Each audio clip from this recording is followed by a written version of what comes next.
Shalom, saudaraku yang dikasih Tuhan. Kembali bersama Bu Maria di hari ke-8 kita mengadakan doa puasa pencurahan Roh Kudus. Biarlah kita lebih lagi penuh dengan minyak dan anggur. Karena yang penuh minyak dan anggur Tuhan tidak akan rusakkan. Di akhir zaman ini kita memerlukan anggur sukacita Tuhan. Anggur berbicara dari Yesus yang menudungi kita. Anggur juga berbicara mana ada kepenuhannya yang memenuhi kehidupan kita. Dan kita juga harus penuh dengan minyak. Seperti 5 gadis yang bijaksana, ada penyediaan minyak. Ya, isi terus seringkali minyak Roh Kudus, minyak kehidupan kita bisa habis dan kering. Karena apa? Karena masalah hidup, karena dosa-dosa yang tidak mau kita lepaskan. Seringkali ada kebocoran dalam hidup kita, kebocoran minyak, kebocoran urapan Roh Kudus. Biarlah kita penuhi, tutup rapat ya. Setiap bejana-bejana itu harus diisi, dipenuhi lagi dengan urapan baru. Oleh sebab itu jangan jemu-jemu berdoa, jangan jemu-jemu untuk memuji menyembah Tuhan, melayani. Jangan jemu-jemu minta urapan baru setiap pagi. Puji nama Tuhan, saudara. Mari kita naikkan satu pujian. Roh Kudus hadir di sini.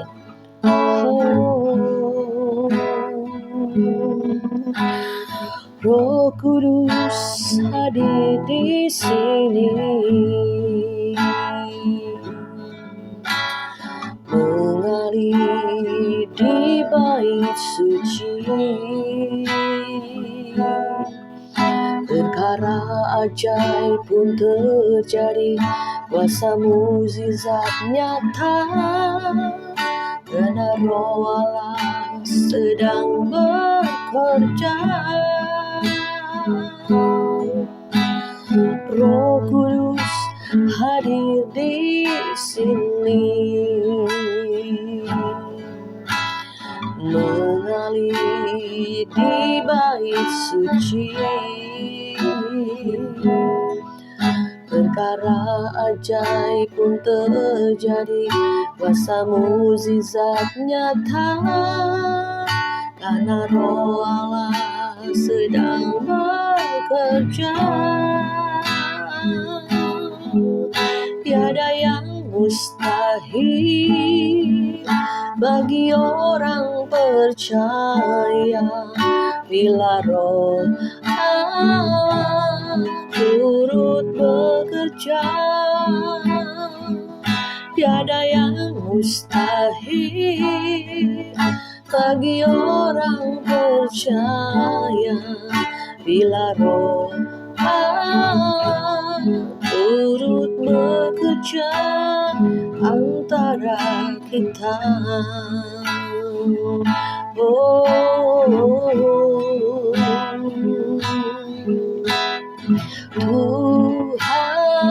aku rindu. Tuhan, aku siap. Penuhi aku dengan Roh-Mu. Ku rindu lawatan-Mu. Ku rindukan Kau hadir di sini saat ini, Tuhan. Ku rindukan Roh-Mu mengurapi saat ini, Tuhan. Tuhan, ku rindu, Tuhan, aku rindu. Tuhan, aku siap. Penuhi aku dengan Roh-Mu. Ku rindu lawatan-Mu.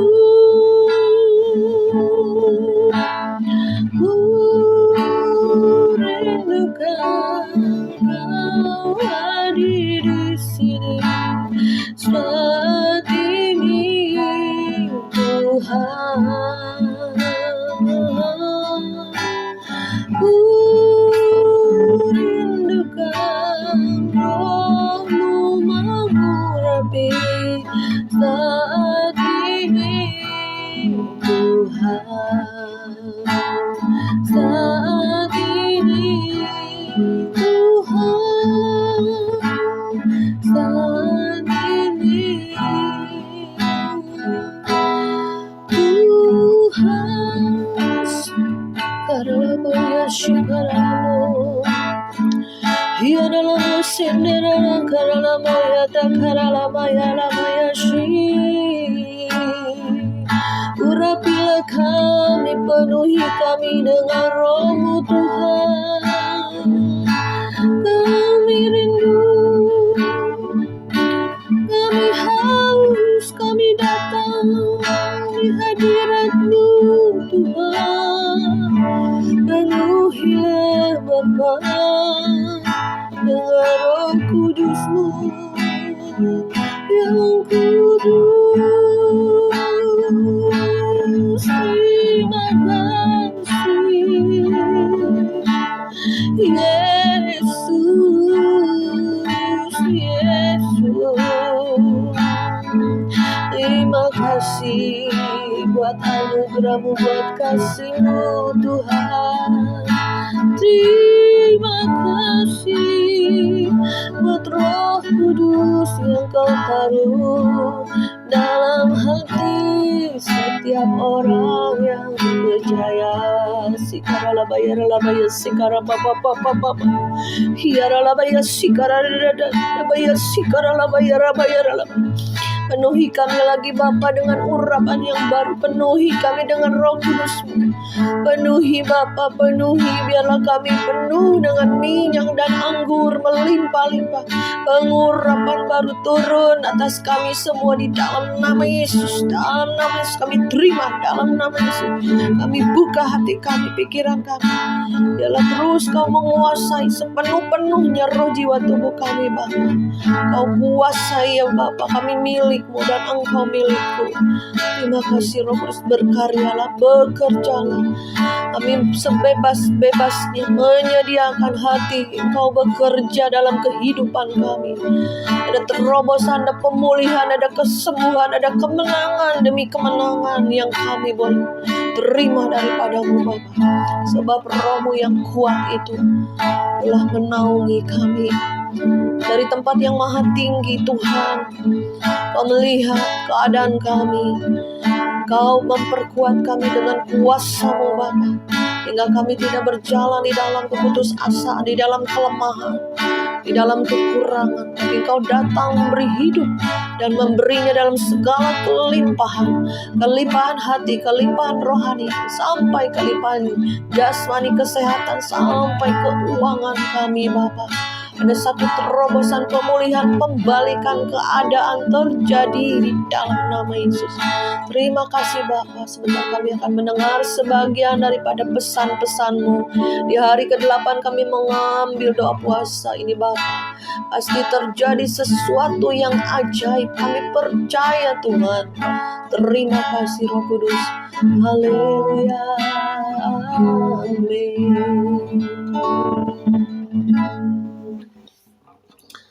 Puji nama Tuhan, saudara. Haleluya. Puji nama Tuhan, saudara yang dikasihi Tuhan.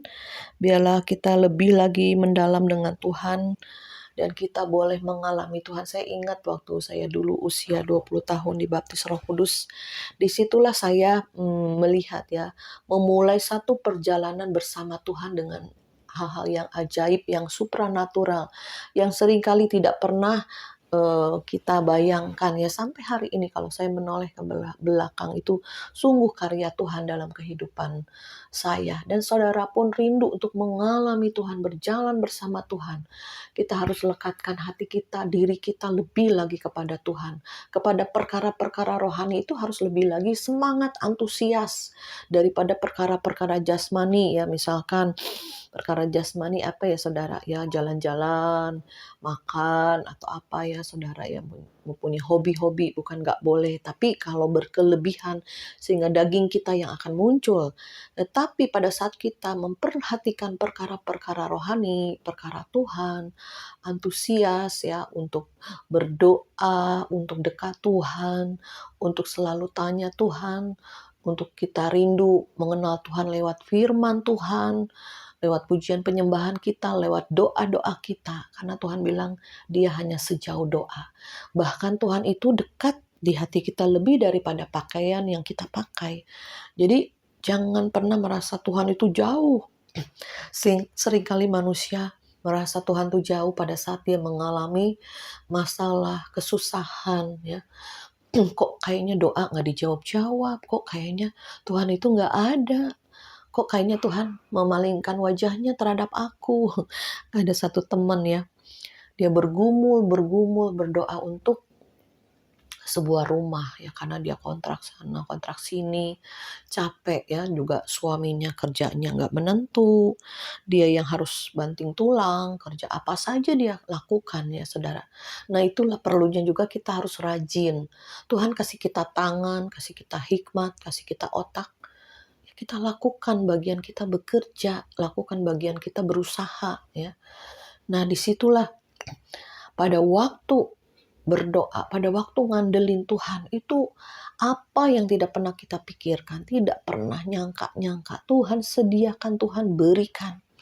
Suatu hari dia cerita sama saya, Ci Maria, aku mimpi loh, aku lihat rumah dengan satu nomor ya, rumah kan ada nomornya ya, misalnya nomor A8 atau A9 gitu. Dia lihat nomor rumahnya itu, padahal dia belum punya rumah, masih kontrak saudara ya. Jadi bertahun-tahun kemudian, bertahun-tahun loh, bukan waktu yang singkat ya, mungkin bukan setahun 2 tahun, kalau nggak salah sampai 4-5 tahun kemudian, tiba-tiba ya saudara, secara tiba-tiba dia, suaminya punya cici suruh, kamu jual tanah nih. Nah di situ dia jual tanah, yang punya iparnya laku kejual ya, ada keuntungan. Lu cari rumah gih katanya, cari rumah dengan harga segini, waktu itu kalau nggak salah 1,5 M gitu ya, buat lu katanya. Waduh saudara, dia cari kayaknya serk rumah ini. Nah saudara ya, dia kesaksian waktu itu dalam ucapan syukur dia pindah rumah, saya diundang juga. Dia bersaksi rumah yang dia cari itu tepat seperti dalam mimpi dia saudara ya, dengan nomor yang sama, yang sesuai dengan mimpi dia. Itu perkara yang ajaib, perkara yang luar biasa loh saudara. Padahal sebelumnya dia nangis, sedih, kok kayaknya nggak ada jalan keluar, kok stres lihat suami itu main game gitu saudara ya. Ada suami-suami seperti itu ya. Kalau suami stres mungkin pelariannya main game ya saudara. Tapi puji Tuhan, disitulah keajaiban terjadi, mujizat terjadi, kuasa Tuhan terjadi. Pada saat ngandelin Tuhan, pada saat sungguh-sungguh cari Tuhan, pada saat percaya perkara ajaib pasti terjadi. Seperti pujian tadi, perkara ajaib pun terjadi saat mujizat nyata, karena Roh Allah sedang bekerja. Ya, jadi ada proses-proses kehidupan. Karena Roh Kudus itu bukan hanya membawa kita pada mujizat, pada perjalanan hidup, bukan hanya itu, tapi juga mengalami masalah, penderitaan, pemurnian, api pengudusan. Ya, disitulah mungkin kita punya masalah dengan keuangan, ekonomi, dengan suami, dengan anak, dengan istri, ada lagi yang belum punya jodoh. Masalah orang tuh banyak saudara. Tapi pada saat kita serahkan sama Tuhan, maka perkara ajaib pasti terjadi. Ya, ada satu iman di hati kita. Kalau kita sertakan Tuhan, kita andalkan Tuhan, kita selalu dekat sama Tuhan. Percaya, ada perkara-perkara ajaib yang tidak pernah dilihat mata, yang belum pernah didengar telinga, bahkan belum pernah timbul dalam hati kita. Tuhan sediakan, Tuhan berikan Bagi siapa? Bagi orang-orang yang mengasihi Tuhan. Jadi saudara, Roh Kudus ini adalah roh Allah sendiri, di mana Tuhan taruh rohnya di dalam hati kita, di dalam roh kita. Dia ada di dalam kita. Ya, kita baca di dalam Yohanes 14 ayat yang ke-16 dan 17. Aku akan minta kepada Bapa, dan ia akan memberikan kepadamu seorang penolong yang lain, supaya ia menyertai kamu selama-lamanya, yaitu roh kebenaran. Dunia tidak dapat menerima dia, sebab dunia tidak melihat dia, dan tidak mengenal dia. Tetapi kamu mengenal dia, sebab ia menyertai kamu, dan akan diam di dalam kamu. Ya, puji nama Tuhan. Tuhan Yesus minta kepada Bapa di sorga, untuk memberikan kita roh penghibur, roh penolong, roh yang membawa kita pada seluruh kebenarannya Tuhan. Dunia tidak bisa melihat kita, orang lain bisa melihat Roh Kudus. Kita juga nggak bisa melihat Roh Kudus, tetapi dia adalah roh, ya. Dia tidak nampak, tapi dia nyata dalam kehidupan kita. Jadi ada manifestasi, ada satu akibat ya dari kita kepenuhan Roh Kudus itu dimanifestasikan dalam kehidupan kita. Jadi hidup kita semakin bergairah, semangat mengiring Tuhan. Saya juga gitu semangat bersaksi dimanapun saya berada. Saya bersaksi pada setiap orang, menceritakan tentang Tuhan. Ya, jadi ada satu gairah semangat untuk kita, ada satu pemulihan, ya, baik pemulihan ekonomi, pemulihan diri, pemulihan tubuh kita sehat selalu, jangan sakit-sakitan. Ya, usir semua sakit penyakit. Tuhan sudah berikan kita power, kuasa, Roh Kudus. Ya, orang yang percaya Yesus semua sudah ada Roh Kudus. Jangan bilang gak ada Roh Kudus. Tetapi kalau kita dibaptis Roh Kudus itu mengalami kepenuhan, mengalami namanya luber ya, dengan Roh Kudus penuh, melimpah, meruah. Ya, sehingga kita bisa membagikan pada bejana-bejana yang kosong, yang berjalan dalam kegelapan, yang hatinya belum percaya Yesus, kita bagikan, kita sharekan Roh Kudus itu. Sehingga pada saat dia dekat dengan kita, dia merasa sukacita, ada damai, ya, ada hadirat Tuhan yang kita selalu bawa. Disitulah pada saat kita membawa hadirat Tuhan, membawa kuasa Tuhan, orang yang dekat dengan kita, ya, akan mengalami kelepasan, kedamaian, ya, sukacita. Makanya kalau orang-orang yang penuh Roh Kudus dan dia terus mengalami Tuhan, diurapi lagi, dimanapun dia berada akan membawa dampak yang banyak bagi orang lain. Ya, bukan dijauhin, bukan aduh gue takut deh deket-deket sama dia cepat pemarah, cepat tersinggung, cepat sakit hati. Berarti gambarannya dia belum penuh Roh Kudus, belum manifestasi dalam diri orang ini gitu ya. Jadi kalau orang yang dekat kita, yang kita sudah punya Roh Kudus, sudah percaya Yesus, orang sekeliling kita tuh mencari kita, ya, seperti lampu nih, ya, terang, ya, laron datang karena lihat terang. Demikian juga hidup kita jadi terang. Jadi banyak orang, banyak jiwa-jiwa datang kepada kita untuk minta nasihat, untuk minta doa, untuk sharing kehidupan, apapun juga, saudara. Jadi kita harus penuh Roh Kudus, penuh firman, penuh kuasa, full power. Karena di akhir zaman ini saya juga kemarin merasakan, Tuhan gimana nih ke depannya, gimana keadaan zaman. Gimana nanti anak cucu mantu kita nih, ya kan? Gimana generasi di bawah kita? Saya sempat berpikir, ya, gimana nih masa sukar? Nanti nggak bisa jual beli kalau tidak pakai tanda itu, karena nanti chip ditanamkan di otak, ya. Itu sudah bahaya, saudara, ya. Bukan milik Kristus lagi, milik antikris. Maka kita harus, ayo kita doakan, perkuat roh kita, perkuat anak-anak kita menjadi pendoa. Mereka juga supaya mencari Tuhan, mengalami Tuhan. Mereka sungguh-sungguh mengejar Tuhan, mengandalkan Tuhan. Ya saudara, seringkali kita mengalami loncatan-loncatan iman. Seringkali, aduh, bisa nggak ya? Mampu nggak ya? Tapi pada saat ada iman di hati, ayo kerjakan, ayo lakukan. Seringkali orang yang konseling ya, saya kan buka ruang konseling, itu banyak sekali masalah-masalah kehidupan. Ya kita bawa mereka lebih dekat kepada Tuhan, cari Tuhan sungguh-sungguh. Apa yang bisa kamu lakukan? Kerjakan, usahakan. Ya, jangan nangis, terpuruk, bingung, stres. Jangan, stop. Ya, ayo, jangan di otak ini karena penuh, capek, lelah. Ayo, pakai hati. Pakai hati kita. Karena apa? Di hati kita lah ada Roh Kudus. Ada Roh Tuhan. Di hati kita lah dia tinggal. Tuhan tinggal di dalam kita. Kita tinggal di dalam Tuhan. Mari kita undang Tuhan untuk berkarya. Mari kita undang Tuhan untuk menyelesaikan semua masalah-masalah kehidupan kita. Kayak saya dulu ya terpuruk ya, maksudnya kurang ya, dari kecil kekurangan lah ya, maksudnya ya dibilang kurang ya gimana, masih tetap bisa makan lah gitu ya.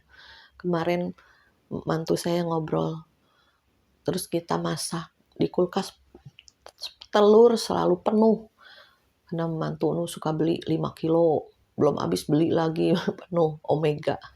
Terus saya bilang, mami ini dulu waktu kecil anak 6, saya kan 6 bersaudara ya. Papa waktu itu pelayanan, pergi sama mama saya, pergi pelayanan karena papa saya kan pendeta di satu sidang jemaat ya di Sukabumi waktu itu. Telur di kulkas cuma 1, saudara. Akhirnya koko saya yang paling sulung dadarin telur. Ngecok telur, didadarin, saudara. Kita anak 6 itu telur 1 butir dibelah 6, saudara. Tapi puji Tuhan, kita masih tetap sehat ya sampai hari ini.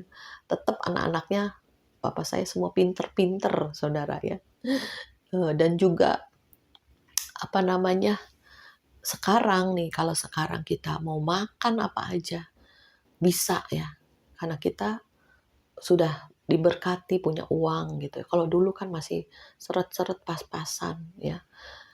Saya bilang waktu kecil aja mami nggak ketemu daging ya, nggak ketemu daging.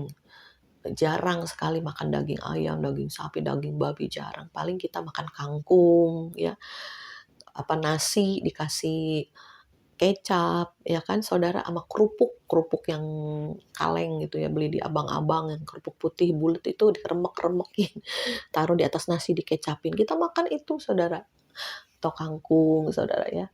Tapi puji Tuhan saudara ya, tetap bersyukur, tetap masih bisa makan, karena itu kan masa-masa sukar dulu ya, tapi pada waktu kita mengalami perjalanan bersama Tuhan, ada pemulihan, ada berkat Tuhan. Yang penting kita proaktif dengan Tuhan, kita sendiri mau bertindak, melakukan. Jangan kita hanya berdoa dan bekerja ya. Demikian juga kalau yang belum punya jodoh, ya udah bangun komunitas atau pergi ke gereja, pergi ke kaum muda ya saudara ya. Jangan diam di rumah. Kalau diam di rumah kapan ketemu jodohnya saudara ya. Jadi ada usaha kita lah, tindakan kita. Demikian juga pekerjaan ya. Demikian juga pelayanan ya. Kalau makin kita dibawa Tuhan naik, ayo pelajari firman, pelajari lagi kita bisa mendoakan orang ya, punya satu kerinduan jadi berkat ya. Itu yang Tuhan lihat. Jadi kita penuh Roh Kudus itu ada kuasa Tuhan, ada sesuatu dinamos, ada satu pemulihan, ada satu keajaiban. Ya, saudara harus alami. Saya sendiri juga mengalami Tuhan terus sampai hari ini, mengalami lagi pertolongan Tuhan, mujizat Tuhan, keajaiban Tuhan. Jangan terpuruk hanya bisa nangis. Kalau nangis terus ujungnya apa? Putus asa, ujungnya kecewa, ujungnya pahit. Pahit sama keadaan, akhirnya pahit sama Tuhan, pahit sama orang-orang. Kok orang lain diberkati, kok gua enggak? Kok orang lain cepat dipulihkan, kok gua belum? Nah itu saudara, seringkali panah api iblis ini masuk nih di pikiran kita. Ayo kita thinking, ayo kita berjuang. Ayo, Tuhan yang sama itu ada di dalam kita. Kuasa untuk membalikan keadaan, kuasa untuk menyembuhkan, kuasa untuk mengadakan. Karena di depan kita ini seringkali Tuhan ingatkan, kamu jangan takut, jangan khawatir. Memang ke depan ini masa sukar, masa sulit. Masa-masa di mana antikris akan berdiri, kegelapan akan meliputi seluruh bumi. Tapi diingat lagi, bukankah engkau punya Tuhan? Bukankah engkau punya Roh Kudus? Bukankah kuasa itu sudah ada padamu? Oh iya ya Tuhan. Aku baru diingetin lagi sama Roh Kudus sama Tuhan. Oh iya ya, ada Tuhan, ada kuasanya. Kita nanti ke depannya ini akan mengalami supranatural Tuhan yang luar biasa. Ya, di mana kegoncangan langit dan bumi bergoncang, ekonomi bergoncang, politik perang terjadi. Tapi kita tinggal di dalam kerajaan Tuhan yang tidak tergoncangkan. Menguasai hati kita untuk tetap tenang, tetap berdiri dan menyelesaikan semua rencana Tuhan dalam hidup kita. Jangan takut, jangan khawatir. Serahkan semua kepada Tuhan, dekat sama Tuhan, tanya selalu Roh Kudus, apapun juga. Belajar komunikasi dengan Tuhan. Walaupun kita belum peka ya, belum mendengar, tapi ngomong aja di hati, Tuhan, begini Tuhan, begini. Lama-lama bisa peka ya, karena dari roh ke roh itu Tuhan berbicara.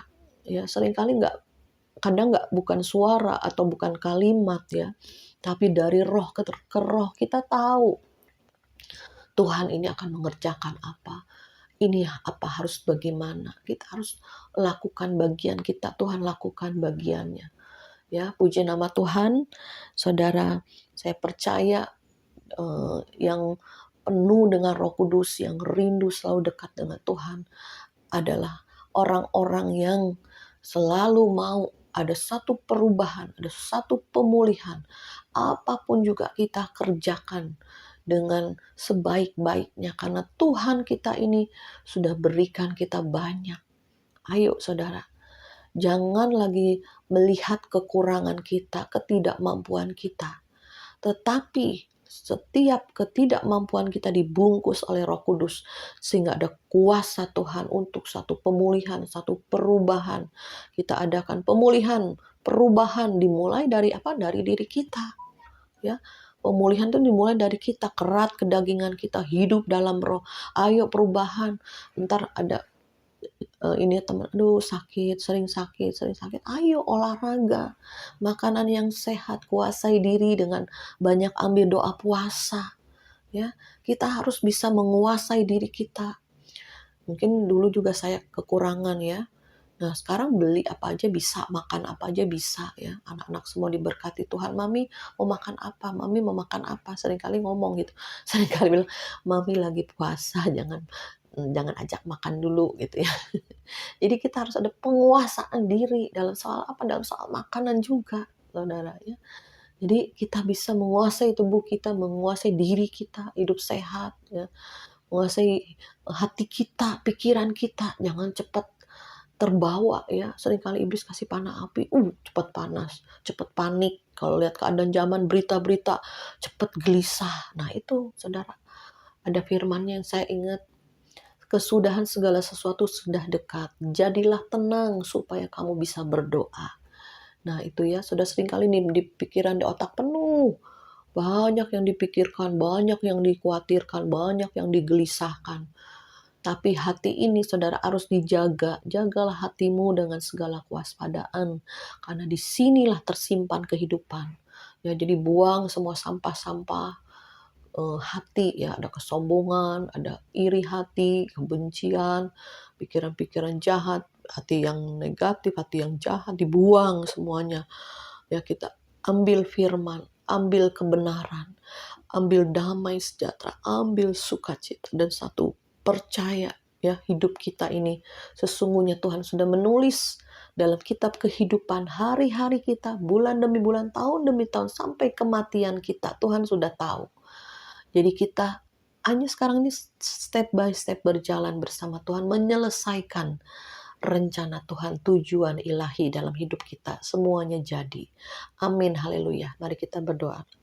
Bapa, terima kasih Roh Kudus sudah diberikan pada kami, dan biarlah terus Tuhan minyak itu semakin penuh melimpah-limpah, dan ada kekuatan baru setiap hari pada saat kami berdoa, saat kami menyembah. Kami minta urapan-Mu yang baru, dan Engkau mempertajam pendengaran kami setiap pagi ya Bapa. Pada saat kami mencari wajah-Mu, pada saat kami berdoa, pada saat kami berseru, Tuhan turun tangan, Tuhan sendiri akan berjalan di depan kami sampai menyelesaikan semua rencana-Mu dalam hidup kami. Kami buang semua dosa-dosa kami, kedagingan kami, tipu daya iblis kami kebaskan dalam nama Yesus. Semua panah api iblis kami redam di dalam nama Yesus Kristus. Biarlah kami menjadi pasukan Tuhan yang kuat, yang selalu berjaga-jaga dan berdoa, yang memakai seluruh perlengkapan senjata Allah senantiasa untuk melawan di hari-hari yang jahat. Dan kami percaya kami akan menyelesaikannya dengan kuat. Kami menyelesaikannya dengan hati yang kokoh dan teguh. Karena kekuatan kami bukan kami lagi, tapi kekuatan Roh-Mu sepenuh-penuhnya menguasai hidup kami, menguasai roh, jiwa, tubuh kami, menguasai seluruh pelayanan, pekerjaan, keluarga, usaha, apapun juga di dalam nama Yesus. Haleluya, kami mengucap syukur. Terima kasih Bapa, di dalam nama Yesus kami sudah berdoa. Haleluya. Amin.